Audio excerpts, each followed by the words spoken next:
मुरैना से एक बड़ी खबर है, जहां सुप्रीम कोर्ट के निर्देश के बाद भी रेत का अवैध उत्खनन नहीं रुक रहा है। कभी भी नेशनल हाईवे से रेत भरे ट्रैक्टर ट्रॉली निकल रही है। अभी भी ये हालात है। जरा आप अंदाजा लगाइए रेत माफिया के हौसले कितने बुलंद है। यहाँ पर रेत माफिया डंप रेत का अवैध परिवहन बड़े आराम से कर रहे हैं। नेशनल हाईवे 44 पर चेक पॉइंट के बाद भी गाड़ियां यहाँ पर निकल रही हैं। तो देखिए, एक बड़ा सवाल है कि चेक पॉइंट होने के बावजूद भी गाड़ियां निकल रही। सत्येंद्र हमारे सहयोगी हमारे साथ जुड़ गए हैं। सत्येंद्र, सुप्रीम कोर्ट का ऑर्डर जो निर्देश था उसके बावजूद भी क्या कारण है कि अवैध उत्खनन यहाँ पर लगातार जारी है? बिल्कुल, देखिए, सुप्रीम कोर्ट ने मध्य प्रदेश, राजस्थान और उत्तर प्रदेश तीनों सरकारों को भी फटकार लगाई और प्रमुख सचिवों को फटकार लगाते हुए ये कहा था कि चंबल नदी से किसी भी हालत में रेत का उत्खनन न किए हो और इसको रोकने के लिए टीमें गठित कर दी गई। ऐसा कि एक जो कंपनी है वो वन विभाग को सुपुर्द कर दी और जगह जगह चेकिंग पॉइंट भी लगाए गए, चाहे वो अंबा नहर की बात हो या नेशनल हाईवे 44 की बात हो। डिपो के सामने ही एक चेकिंग पॉइंट लगाया गया, लेकिन उसके बावजूद भी लगातार पुलिस की जो मॉनिटरिंग रहती है वो भी कहीं ना कहीं नहीं रोक पाती है और वन विभाग की लगातार जो गश्ती दल की टीम है वो भी लगातार सर्चिंग करती है। लेकिन उसके बाद भी चंबल नदी से जो अवैध उत्खनन है वो चूंकि अब नदी के जो कुछ घाट है वो प्रशासन ने जरूर बंद करा दिए, लेकिन इधर उधर से माफिया जो रेत का अवैध उत्खनन है और प्रशासन और लेकिन देखिए, जैसे कि आप भी बता रहे हैं कि चेक पॉइंट के बावजूद भी गाड़ियां बड़े आराम से यहाँ पर निकल रही है। कहीं ना कहीं एक बड़ा सवाल ये भी है कि क्या किसी बड़े अधिकारी की मिली भगत इसमें है? क्या किसी बड़े अधिकारी का संरक्षण इन्हें प्राप्त है?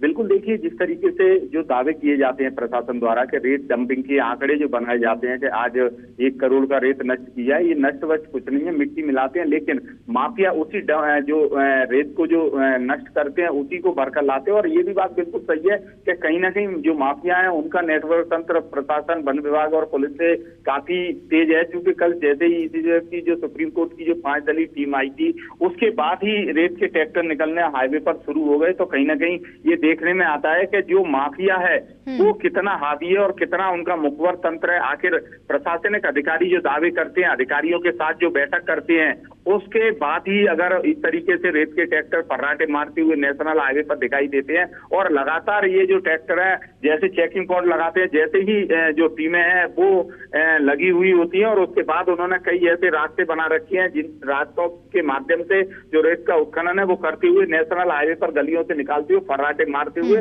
और लगभग ग्वालियर तक ये जो चंबल नदी का रेत का जो उत्खनन हो रहा है वो ट्रैक्टरों के माध्यम से ग्वालियर तक ले जाने का भी काम माफियाओं द्वारा किया जाता है। लेकिन ये बिल्कुल सही बात है कि वन विभाग के अधिकारियों के साथ साथ प्रशासन और पुलिस को भी माफिया चैलेंज करते हुए नजर आ रहा है। कि अभी हाल ही में अगर ध्यान हो तो एक आरक्षक से जो माफियाओं पर कार्रवाई करने के दौरान एक आरक्षक की मौत हुई थी, हरकेश गुर्जर है, उनकी मौत हुई थी और उसके बाद सुप्रीम कोर्ट ने स्वतः इस पूरे मामले को संज्ञान में लिया। लेकिन अगर सुप्रीम कोर्ट संज्ञान तो ले रहा है, लेकिन यहाँ जो राज्य सरकार और जिला प्रशासन के जो अधिकारी हैं वो आखिर इस माफियाओं पर क्यों नहीं अंकुश लगा पा रहे हैं, ये कई बड़े सवाल निकलकर सामने आ रहे हैं। सत्येंद्र, लेकिन उम्मीद तो यही है कि IBC 24 ने इस खबर को प्रमुखता से दिखाया है। अब शायद प्रशासन या जो जिम्मेदार हैं वो जागे। अगर उनकी मिलीभगत नहीं है तो और क्या एक्शन वो लेते हैं, इस पर अपडेट लेंगे। बहुत शुक्रिया पूरी जानकारी के लिए।